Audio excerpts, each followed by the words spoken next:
ఏదైనా సద్వినియోగం చేసుకుంటేనే వృద్ధిలోకి వస్తామండి.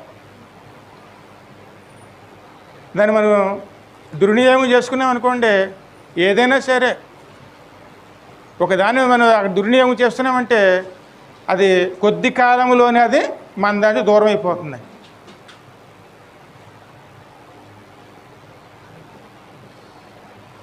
విత్తనాలు వేసుకుంటేనే ఫలాలు వస్తాయండి.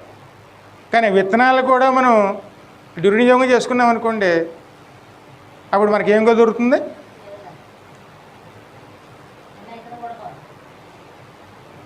కేవలం మన కోసమే, మన ఇక్కడ ఈ లోకాల కోసమే సమయానంతటిని కూడా మనం సద్వినియోగం చేసుకున్నాం అనుకోండి, మనం ఆ సమయాన్ని మనకు మనం ఉపయోగించుకోలేదనుకోండి, మరి ఏ విధంగా మనం ఆ నీతిలోకి మార్చబడతాం? మనం